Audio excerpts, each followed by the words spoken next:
Hello everyone, welcome to the Fever Talk podcast. So we're actually right now live on day 3 and we are in Scotland. We stopped for a real nice lunch, a wee lunch. But we want to talk about day 2. Yesterday we decided to spend more time to explore Belfast instead of sitting down in a hotel lobby to record a podcast. So now here we are. How are you guys doing? We're doing great. Yeah? Yeah. I think after a little bit of a wet start on the first day, yesterday was super dry. We did not get rained on. Yeah. And so far we're also off to a good start today. So I agree. It's just keep getting better.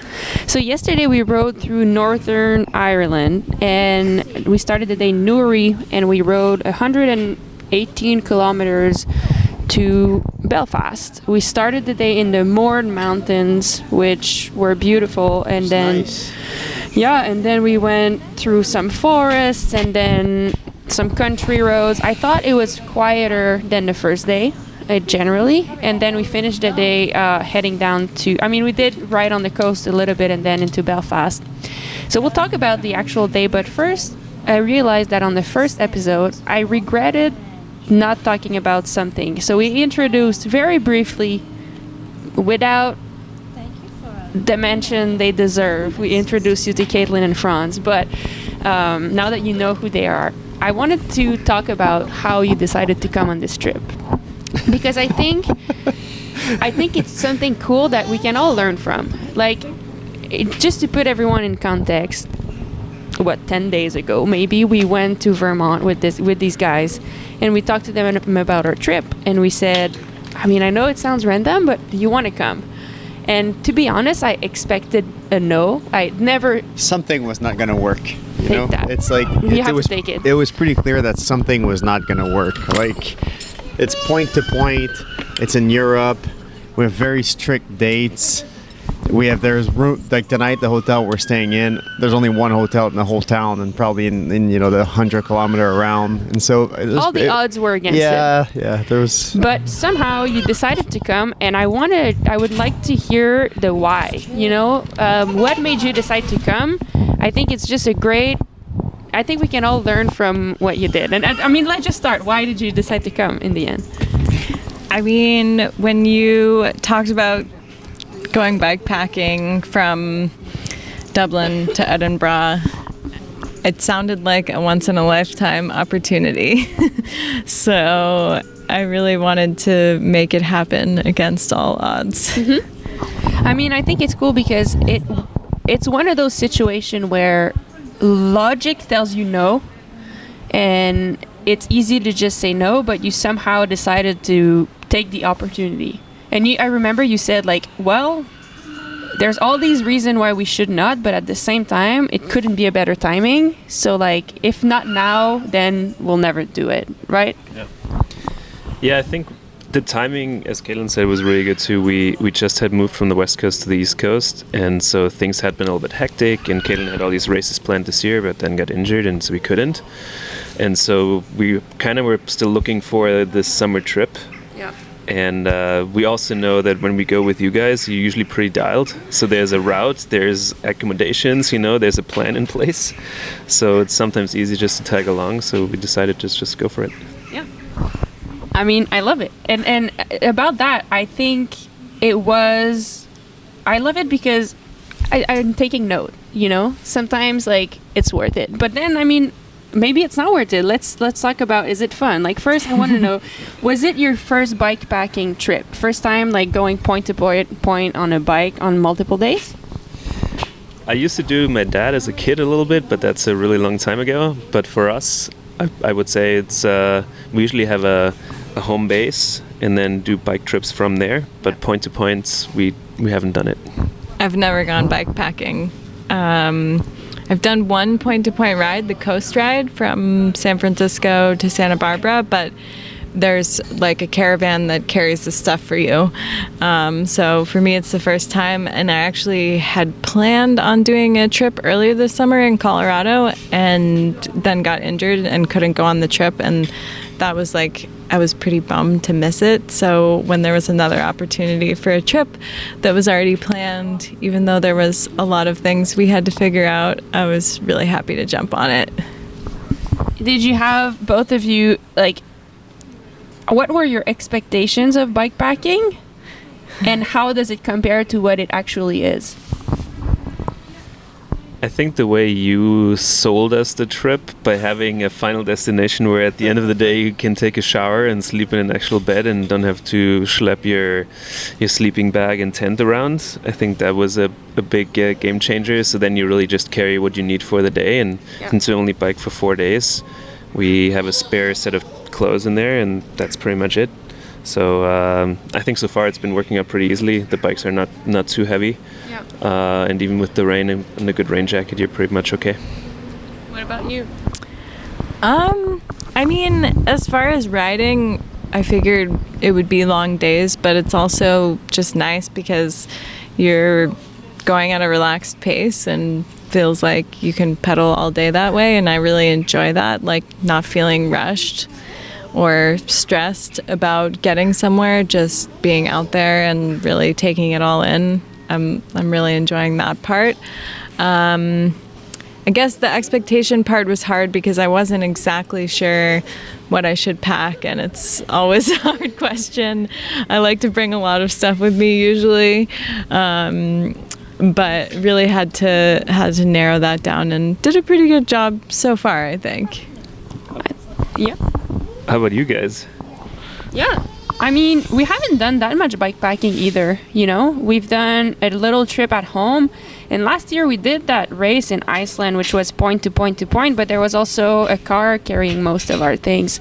So it's kind of a first for us. I mean, expectation-wise, I'm such a dreamer. Like, I always imagine it like the coolest adventure, and we're gonna see all these things, and to be honest, it matched my expectations so far. You know, I really enjoyed Ireland for some obscure reason. Like one time when I was younger, I watched a movie, P.S. I Love You, which is based in Ireland, and I remember two things about this movie. One thing is I cried like a baby, but also I remember seeing the Green Hills, and I thought, oh, I would love to go to Ireland once. So that's kind of how I pictured it in my mind, and I would say like it's been just as fun. Like, I really love this way of traveling. I think the bike allows you to, one, speak with people, see things at a slower pace and probably more in depth. You know, we wouldn't have seen the Mourne Mountains on a car just as well. So I really love it. Wait, we're receiving food. Thank you so much. Yeah, so Dave, what do you think, like, how did it match your expectations so far? For me, we've done, you say we haven't done much, but we've done a couple of overnighters like this. You know, we've done one in Arizona, we've done Iceland, we've done one back home in Tremblant, we've done a couple of long day rides and stuff like that. And I really enjoy heading out for the day and not having to carry a tent and knowing that I'll be warm. You know, on the first day, it was raining all day and I got kind of cold at the last hour-ish. But you know you're getting into a hotel and it's going to be comfy and you can shower and reset. And what it also makes, at least for me, is I like to know that we're going somewhere. You know, if we were going to ride like 42 kilometers or 20 miles in a day, I'd be like, man, this is going to be a drag, you know, like with the bikes loaded up and all that stuff. Now our bikes are pretty light, and so we're averaging almost 20 kilometers an hour on mountain bikes. And so that makes it that we're actually going somewhere, you know, like it's 500K, it'll take us 4 days, not rushing it, but also just having some sort of speed. Like some of the hills that we've been climbing, I had that in my mind. I'm like, if I were to carry a tent and I have to sleep on the ground after this, for sure that wouldn't work. And for us, it's work. You know, we're heading out to Mountain Bike World Championships. And for me, there's a bunch of other athletes that I work with that are at Mountain Bike World Champs. I want to be sharp once we get there. And you're racing at World Champs. So we have to be there sharp. You know, we can't get there and be trashed. And so I think that's, to me, that's exactly what we're doing right now. It's awesome. It's fun. The routes are really, really good. Thank you. You spent a lot of time on Komoot building them. Oh, happy to. I mean, but, like I'm happy too. Like, to be honest, it matches what I thought it would be, or better, you know. So that's cool. Yeah. So what do we go back to yesterday's route? Yeah, that Ireland. was Ireland. I think we didn't leave that early. We tried to get out, and then everybody was like, oh, an extra 5, oh, an extra 5, an extra 10, an extra 10. And we ended up going. It was a little past 10. We started off with like 2 mountain passes, which, they're not like, 4,000 feet mountain passes, but still like 2 times, I think 300-400 meters of climbing, which with the gear and with the mountain bike was a fair amount of climbing. But so pretty. Yeah, super pretty, super nice. And then the sun came out, and it was perfect weather, at least for me too. Yeah. It was like when you don't know if you should wear a jersey or a long sleeve, and you're right in the middle. That's what I like the most. And so, I mean, what are you guys' highlights from yesterday? It doesn't have to be about the route. It can be about something you learned about Ireland. Could be a moment. Like, do you have a highlight? For me, was definitely after the second mountain, the Mourne Forest, I think it's called. Tollymore Forest Park. So good. The trails in there and the waterfalls and the people that were just out hiking and having a good time. A lot of dogs. Yeah. It was really great. I agree. And it was also fun. It was on the descent, so we got a little bit got to put our mountain bikes to use on the trails, and that was one of my highlights for sure. I think I have the same. I was just having such a great time over like this whole first 2 hours. I'd never seen time go by. I was just loving it. So that was also my highlight. Fish and chips. That's true. We went to Belfast. Yeah, I mean, I also really enjoyed the forest part. It was incredibly beautiful. There was one part where we were climbing in the beginning. We actually made the choice of, instead of taking like a hiking path, our route had us going on a bit of a hiking path, and we got to it and we saw it and we said, let's rather like take the road that goes around, since there's a nice paved road up the climb, because it was like a goat path. Yeah. I wouldn't even call it a hiking path. So we would have been walking with our heavy bikes along it for quite a while probably. So it looked cool, but we also had a long way to go. So we chose that. We had a nice pavement climb, and then descending down the other side was really, really nice. We got to the top and it was a bit foggy and cool, but put on jackets and had a really beautiful descent down the other side into the forest. And you could see like for miles and miles just tons of farms and sheep and cows, and it was super beautiful. Yeah. I think my 2 favorite moments, because obviously the one by the river that you guys were talking about, the Tollymore Forest, that was very incredible. But the other moment that I really appreciate was there's this cool bike path that got us into Belfast, which Belfast is somewhat of a major town, like it's pretty big. And we were coming in to town like after 7-hour-ish, 8-hour out there on the bike. And people are ending their regular day, they're coming back from work on the bike, or they're walking to the tram. And we're coming into town on this bike path. And I don't know, like our days been so different, but there's a feeling of like, I don't know. For me, there was something about coming into like a major town, and you can see these big buildings and like the wharf area and all that stuff. And just, I don't know how you guys' day was, but like ours, we just rode from middle of nowhere to in here, and I thought that was like a cool little moment. I agree. It gives a glimpse into the community. It's cool to see that lots of people are super active. Lots of people still, similar to at home, but it just gives it a glimpse. Let's not extend this too long. I have 2 questions. One, do you have a question that you would like us to answer? You can think about that. And the second one, we're out of Ireland. We're not in Ireland anymore. We're not in Northern Ireland either. What did you learn or appreciate about Ireland? I can start. For me, I really liked all of it. I noticed that people were really warm and nice. But also, I always love to understand why things look like they look. And yesterday morning when we left the hotel, an old lady, like she must have been 80 years old, she came to Caitlin and I, and she's like, what are you doing with the bikes? And I hope you don't get too much rain. And then I said, oh, you know, the rain is fine. And then she said, well, it does give us our really nice green hills. And I love understanding how, why a place looked like it does. And I think we understood that a little bit in Ireland with, you know, we saw a bunch of rainbows. I mean, more rainbows than we see in the summer at home. The green hills, like, they're so popping green, and we understand that, you know, it's the rain that brings that. But I enjoyed that about it. I think that the pace of the people is a little bit slower, which I really appreciate. So people take the time to ask you questions. Hey, what are you doing here? Why are you on this bike? You know, not just looking away and going on with their lives. So it seems like people are genuinely curious and just open to new experiences as well. Yeah. So I really appreciated that. I also think that people were nice. Like the servers we had at the restaurants were super cool, and I think generally speaking, they were pretty warm.